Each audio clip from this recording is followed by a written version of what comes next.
aí, pessoal, beleza? Tudo bem com vocês?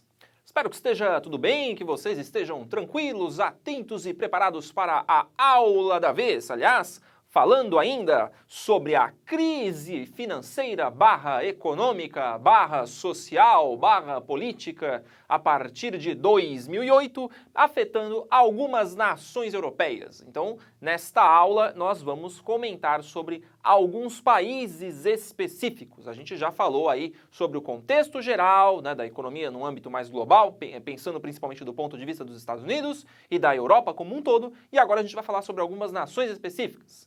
Mas, para começar, a gente tem que lembrar do seguinte, que o contágio financeiro lá dos efeitos dos chamados subprimes dos Estados Unidos, que vocês já conhecem, aqueles títulos que a gente até atribui uma certa expressão, os chamados créditos para negativados, né? Pouquíssimas restrições, que obviamente provocaram a quebradeira do mercado financeiro nos Estados Unidos, também afetaram a Europa, provocando uma cadeia de reações. Primeiramente, uma crise financeira, que a gente também já analisou anteriormente, depois um processo de recessão econômica que levou a uma retração do produto interno bruto de vários países, né? Alguns mais, outros menos, em diferentes tons. Então a gente até poderia dizer aí que vamos falar dos diferentes tons de crise, né?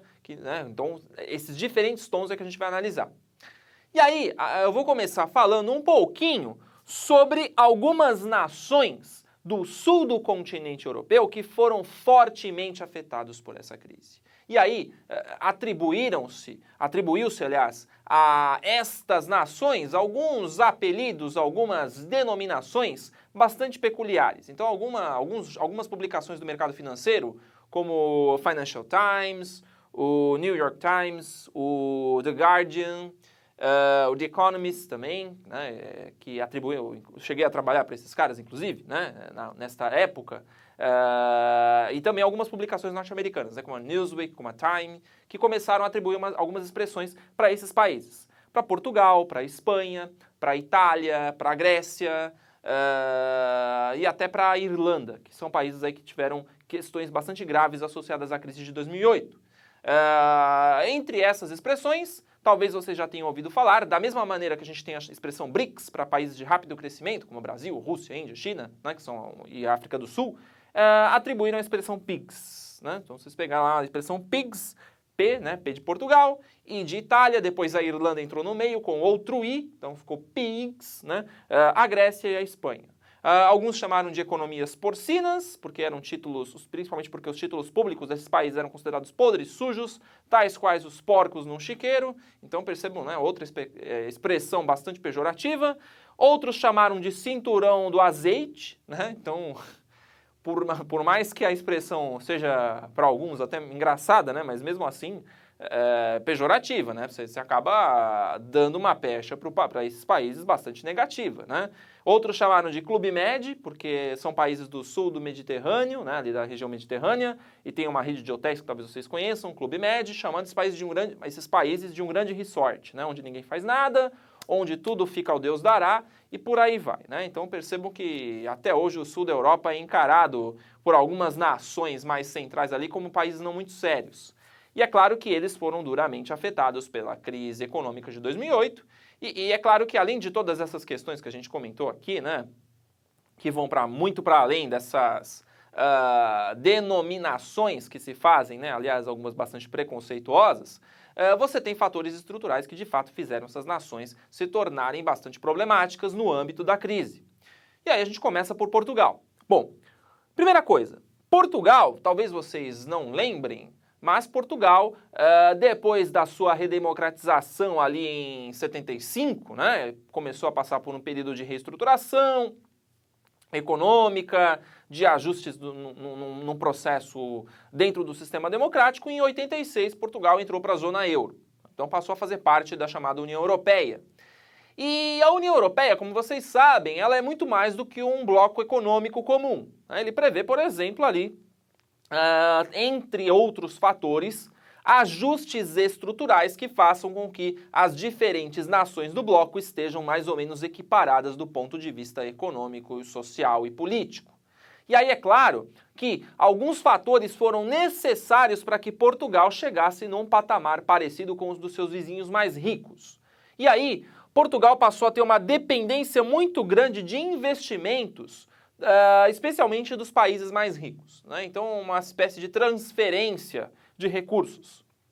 E, entre eles, os chamados fundos estruturais. Então, para financiar o desenvolvimento econômico, foram aplicados fundos estruturais nos países mais pobres da zona do euro. Então, Portugal, por exemplo, foi um dos países aí mais beneficiados por esses fundos estruturais, que na verdade eram o quê? Mecanismos de auxílio financeiro para tentar fazer com que estas nações mais pobres da Europa, que participavam ali da zona do euro, se tornassem aos poucos, digamos assim, mais iguais em relação aos vizinhos mais ricos, aos países mais ricos, como a Alemanha, como a França, como o Reino Unido. Então, muito dinheiro foi aplicado em Portugal. Então, esses fundos estruturais tinham como objetivo fornecer investimentos para fazer com que Portugal tivesse uma ascensão econômica e social que o colocasse num patamar semelhante ao das suas outras nações componentes da zona euro, né? Só que a gente tem que lembrar que estes fundos estruturais, muitos deles, é claro, foram quase a título de fundo perdido, né? Praticamente, quando a gente fala de fundo perdido,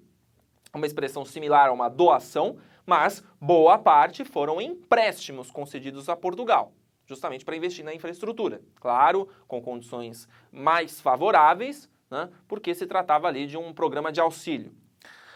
E esta dependência, aos poucos, foi fazendo com que Portugal acumulasse, obviamente, uma dívida externa significativa. Esse é um fator.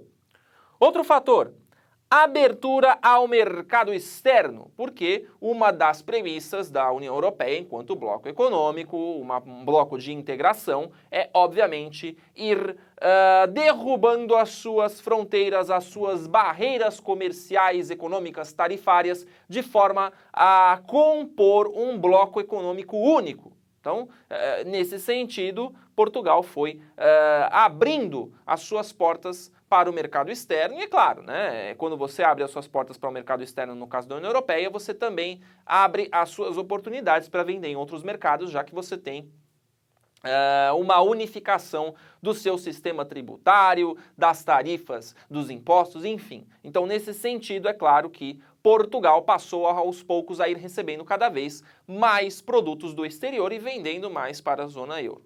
Só que a gente tem aqui um problema de ordem estrutural associado à competição. Por quê?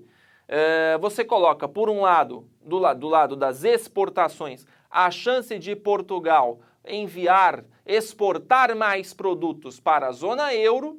Então, alguns produtos que são bastante conhecidos do universo dos produtos portugueses, como o azeite, como os vinhos, como outros produtos industrializados ou não, da economia portuguesa, passaram a ter maior acesso à zona euro, obviamente contribuindo para a expansão econômica do país, que de fato aconteceu durante os anos 90 e 2000.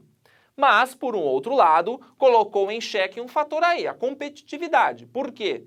Porque se por um lado você tem essa abertura, por outro você coloca, por exemplo, as indústrias portuguesas nas condições de competir, por exemplo, com as indústrias da Alemanha, da França, até mesmo da sua vizinha Espanha, que é bem maior em termos de população e de indústria, entre outros fatores. Ou seja, você coloca em condições iguais países com estrutura econômica desigual. E isso torna-se um problema no médio e longo prazo, porque aí a indústria nacional ela não consegue se desenvolver, já que você tem produtos que vêm de fora do país, que são mais baratos porque são produzidos numa escala maior, e também porque são dotados de tecnologia mais avançada, né, especialmente quando a gente fala de Alemanha, de França, enfim, e também porque você não tem mais as tarifas, as barreiras que poderiam impedir a entrada desses produtos. Então percebam que nesse sentido, ao mesmo tempo que o bloco econômico pode fortalecer o conjunto de países através dos fundos estruturais, através do acesso aos diferentes mercados,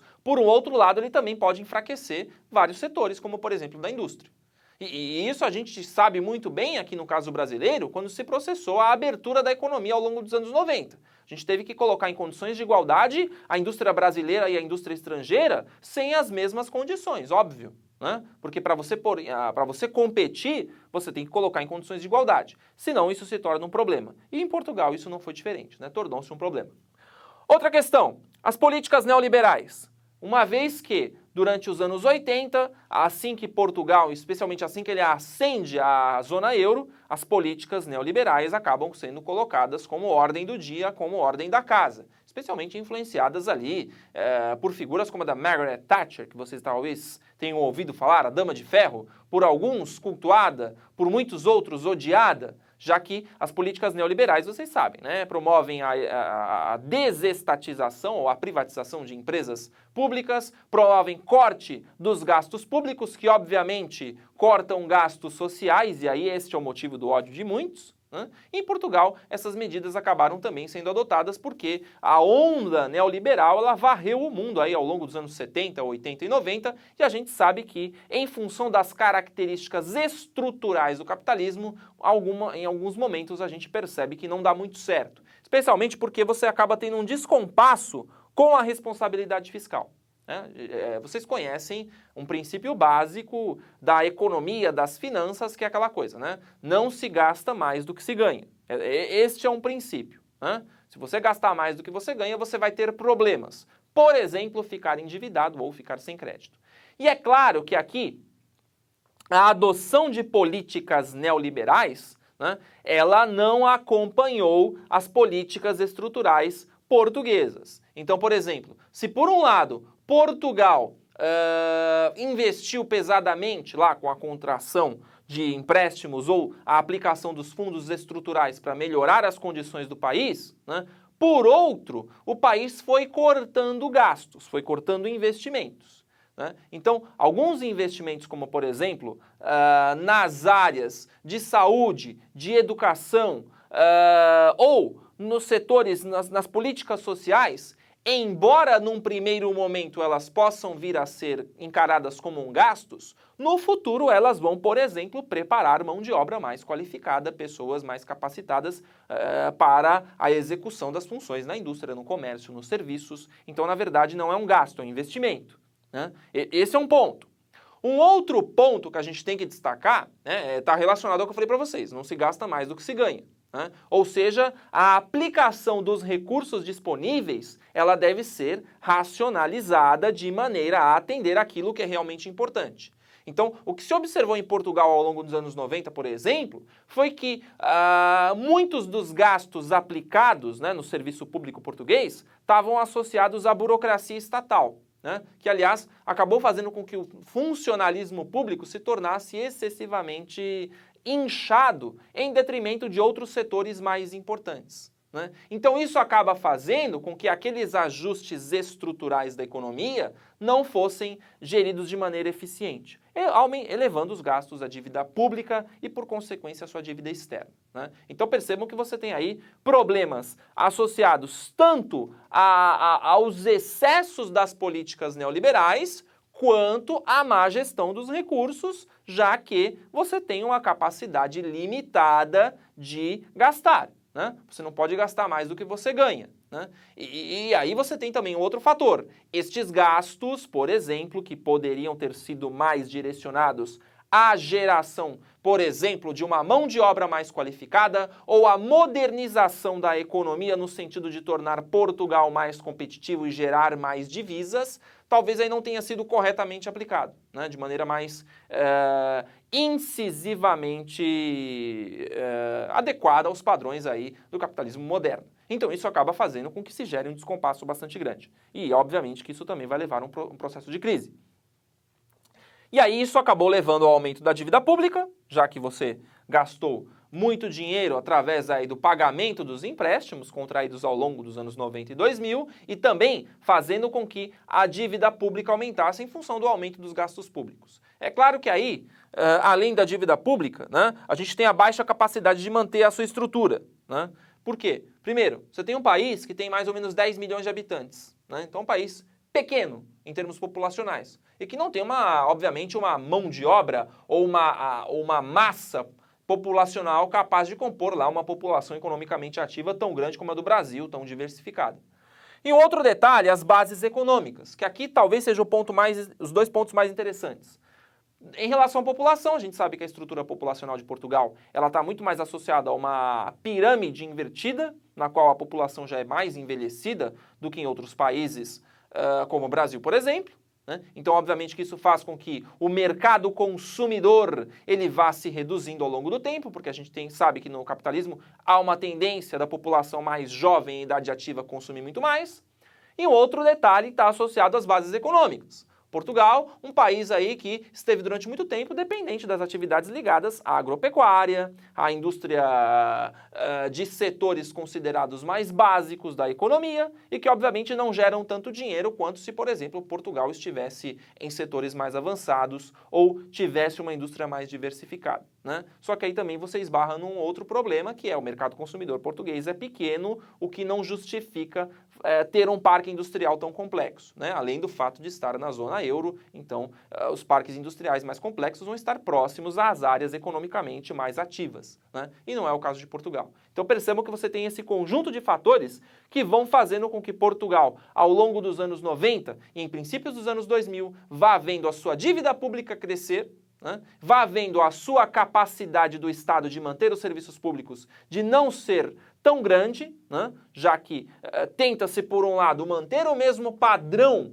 de atendimento dos serviços públicos, o mesmo padrão de vida das outras nações, por exemplo, mais ao norte, da zona euro, só que com um país que não tem a mesma capacidade de gerar recursos, de gerar divisas e de competir em condições iguais, mesmo com todos os investimentos. E isso, obviamente, vai contribuir para o processo de crise em Portugal, que vai sofrer bastante a partir de 2008, né? Vai chegar quase a um processo de insolvência fiscal, porque a sua dívida pública e a sua dívida externa aumentam de maneira bastante significativa, né? Levando ao processo de crise que vem se arrastando até hoje. Vou virar a lousa para a gente falar aí da Espanha e dos outros PIGs. Continuando com a nossa análise de algumas nações europeias, vamos para a Espanha, vizinha de Portugal, que, aliás, sofreu com alguns dos mesmos problemas de Portugal, já que os dois, ao longo dos anos 80 e 90, receberam elevados investimentos do conjunto da União Europeia justamente para aumentar, elevar, melhorar a sua estrutura econômica, política, social. E é claro que, no caso da Espanha, a gente sabe que a população é muito maior, portanto o mercado consumidor é maior, a sua capacidade industrial também é maior, né? As suas atividades agropecuárias também têm um potencial maior, até porque o seu território é maior, enfim. Mas a Espanha não escapou dos problemas, especialmente do elevado endividamento público e externo. Para que a Espanha pudesse se tornar suficientemente competitiva, ela precisou gastar muito dinheiro. Alguns eventos contribuíram significativamente para elevar o valor da sua dívida pública externa. Exemplo disso foram os Jogos Olímpicos de Barcelona em 92, talvez alguns até tenham assistido, lembrado, ou tenham talvez até nascido neste ano, mas enfim. O que importa é que alguns destes eventos, obviamente, contribuíram para elevar os gastos públicos em alguns setores, como por exemplo de construção civil, nas áreas de infraestrutura, na melhoria dos seus processos industriais, então, é claro, os gastos em políticas sociais. Todos esses fatores, de uma certa forma, associados à má gestão dos recursos públicos, contribuíram para que a Espanha fosse aos poucos elevando o seu limite de endividamento e a sua dívida pública, o que levou, obviamente, ao longo dos anos 2000, desses primeiros anos desse novo milênio, levou a Espanha a também entrar em um processo de crise. Então, por exemplo, talvez aí vocês lembrem, né, eu cheguei a comentar em outras aulas anteriores, que a União Europeia, enquanto bloco, ela tem uma meta de limite de gastos ou de acúmulo de dívida pública, que é de aproximadamente 60% do PIB, que é a soma de tudo que é produzido. Então, esse seria o limite, o ideal, o limiar ali. Acima disso é um terreno perigoso, e muitos desses países, incluindo a Espanha, têm percentuais superiores a esses 60%. Alguns países, aliás, como no caso da Grécia, por exemplo, chegou a ter muito mais do que 100% do PIB composto pela sua dívida. Ou seja, é uma dívida que a gente pode considerar como impagável, porque mesmo que o país dê todas as suas riquezas, tudo o que é o PIB, né, total, a soma de tudo que é produzido em um ano, ela não é suficiente para pagar a dívida. Então percebam que você tem processos de acúmulo de dívidas bastante graves, e na Espanha não foi diferente. Outro detalhe, o desemprego, especialmente entre os mais jovens. Aliás, a Espanha aí, ela ainda hoje amarga alguns dos índices de desemprego mais altos da Europa, sendo que entre os mais jovens a situação é mais grave, né? Em determinados momentos aí, a partir de 2008, esses percentuais chegaram muito próximos de 50%, ou seja, você ter metade da sua população jovem desempregada, você para a economia. Uma vez que, de um modo geral, especialmente aqui nas economias ocidentais, quando a população economicamente ativa é composta por um maior número de jovens, né, em idade de trabalho, em idade de produção, em idade de consumo mais elevado, porque de uma forma geral nas economias ocidentais os jovens têm uma tendência a consumir muito mais, obviamente que você faz a economia parar, né, a economia entrar num processo de crise, já que esses jovens não têm perspectivas de emprego, de vida, enfim. Aliás, um outro fenômeno associado a isso é o fato de muitos espanhóis mais jovens, assim como portugueses, estarem colocando o Brasil como um destino da sua busca por oportunidades, né? Já que, pelo menos até recentemente, o Brasil vinha se tornando aí um destino atraente para essas pessoas, porque, de um modo geral, são jovens que têm uma mão de obra qualificada, porque muitos deles realmente têm formação técnica superior, o que é muito interessante para as empresas brasileiras, além do fato de muitos deles falarem mais de um idioma, então tudo isso acaba contribuindo, né? Acabou contribuindo para esse fluxo migratório mais recente. Mas estes jovens ainda compõem a maior parte desse quadro de desemprego, então esse é um fator interessante, né? E isso faz também com que muitos deles não consigam trabalho ou vão tentar a vida em outros países da União Europeia, nos países mais ricos, na Alemanha, ou na França, ou então no Reino Unido, né? Ou então tentem aí se aventurar por outros caminhos, vindo para o Brasil ou para os Estados Unidos, enfim. Outro detalhe, a crise imobiliária. Por quê? Depois que o país entrou na chamada zona euro ao longo dos anos 80 e 90, aliás, Espanha entrou junto com Portugal em 1986, né? Houve um forte investimento em várias áreas, incluindo o setor imobiliário. Então a construção civil ao longo dos anos 90, principalmente em princípios dos anos 2000, ficou muito forte, o crescimento, muito vigoroso, a construção civil, construção de moradias. Aliás, muitos dos imigrantes latino-americanos, né, que se dirigiam para a Espanha ao longo dos anos 90 e princípios dos anos 2000, iam como principal destino trabalhar na construção civil, porque ela estava empregando muita gente, justamente favorecida pelo acúmulo de crédito, né, que a Espanha tinha conseguido contrair, pelas facilidades para a obtenção de empréstimos por parte ali da população espanhola, que desejava obter a sua casa própria, juros muito baixos, enfim, entre outros fatores. Mas com a mudança de cenário, né, derivado da crise imobiliária norte-americana, da retração de crédito e da elevação repentina dos juros, especialmente nos contratos de empréstimo, e, claro, com a consequente incapacidade das pessoas de pagarem por esses empréstimos, o setor imobiliário e, por consequência, o setor da construção civil foram parando, foram demitindo, a ponto aí de fazer, inclusive, com que muitas das pessoas que tinham contraído empréstimos, hipotecas, tivessem até que devolver as suas residências para os bancos, para as instituições financeiras, contribuindo para um fenômeno que tem se tornado aí algo bastante peculiar na Espanha, que é a quantidade de pessoas ou morando em situação de rua, ou então indo morar com pais, com avós, com tios, com outros parentes, aliás, porque elas não têm capacidade de conseguir pagar pelos seus imóveis, né? Aliás, se vocês procurarem aí na internet, no YouTube, enfim, em sites aí de notícias, vocês vão perceber várias reportagens que retratam este cenário bastante complicado para uma parte da população espanhola. Isso após um vigoroso crescimento que, obviamente, depois não se mostrou sustentável.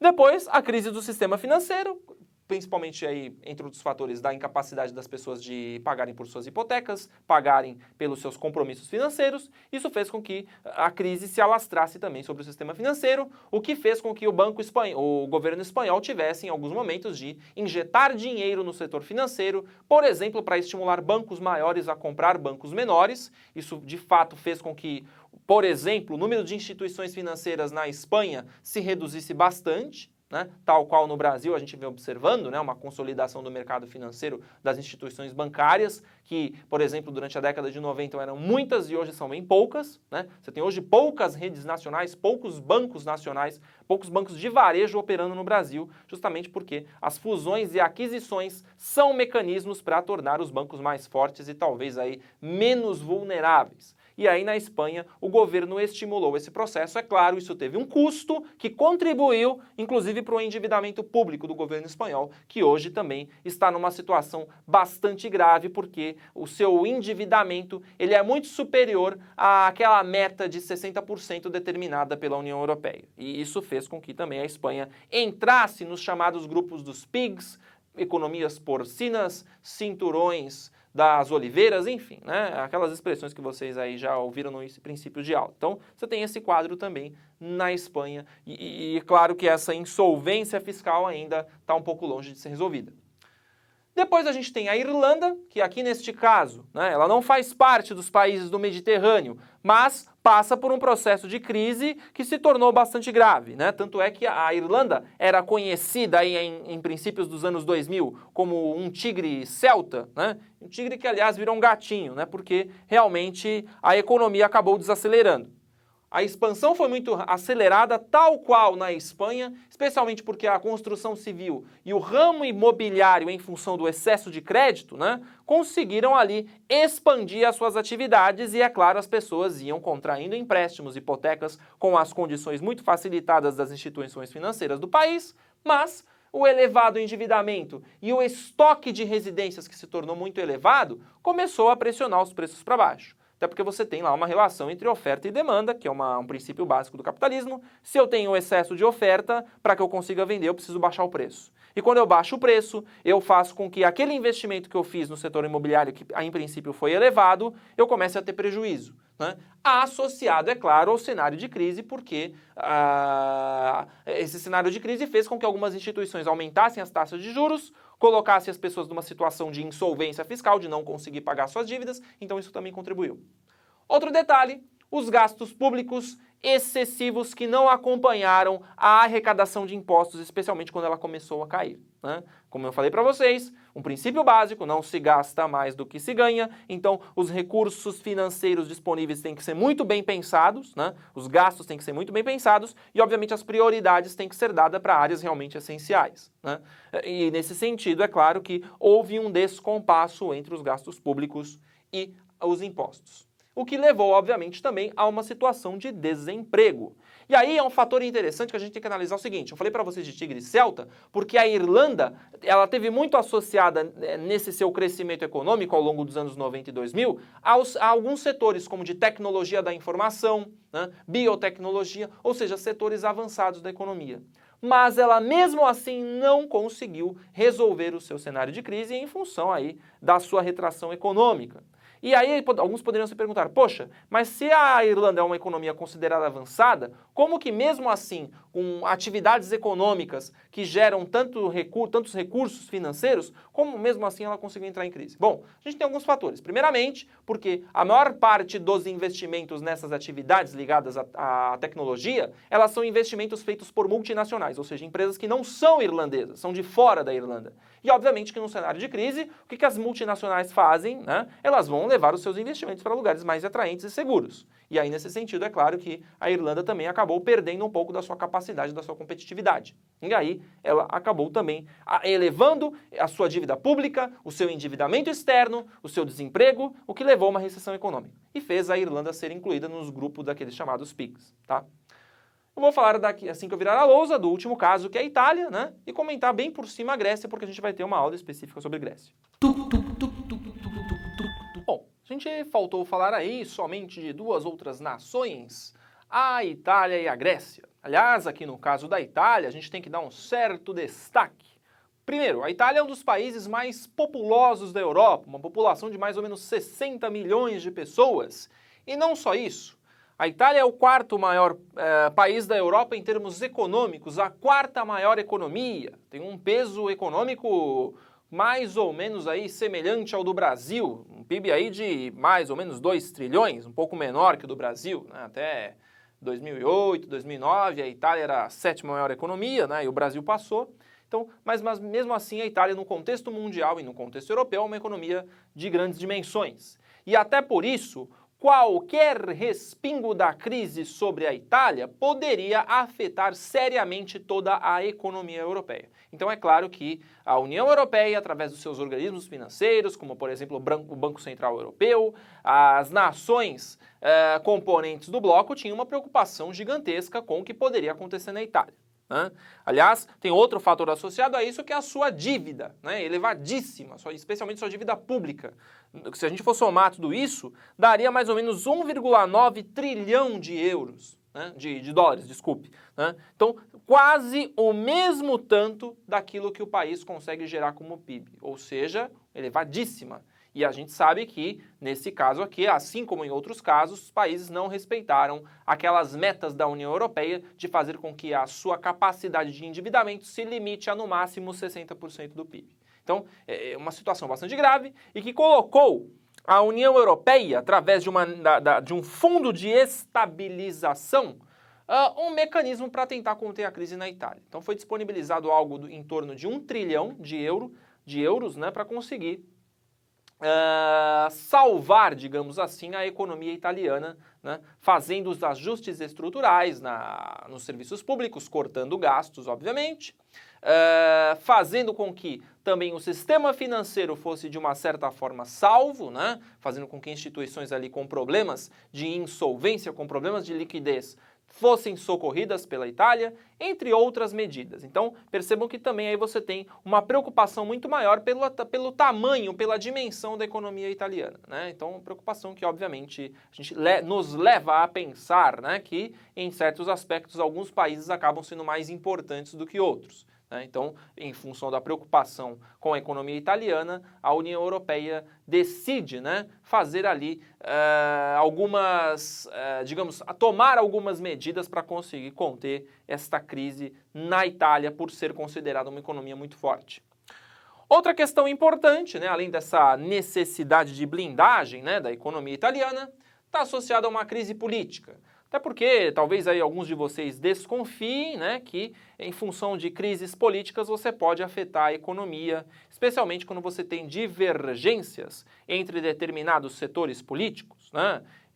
Aliás, no Brasil nós estamos craques nisso, né? Naquela lógica do quanto pior, melhor, né? Porque você tem, obviamente, reflexos dessa crise política que afetam a economia negativamente, porque a economia ela não funciona somente com os chamados dados reais, a especulação também faz parte dos mecanismos econômicos, e é claro que a Itália também tem problemas internos bastante significativos, associados à corrupção, associados à má gestão dos recursos públicos, e que, obviamente, esses fatores contribuíram bastante para que a Itália entrasse num processo de crise também, assim como outros países europeus, né? Então, obviamente, a política ou a má política, a corrupção, as falhas na administração de recursos, tudo isso feito, obviamente, com um misto de má fé e despreparo, é claro, também leva a um cenário bastante crítico no qual contribuiu para que a Itália tivesse aí que tomar medidas urgentes para conter o processo de crise que poderia afetar toda a Europa, e isso, eu até coloquei um nome, né, o risco de uma espécie de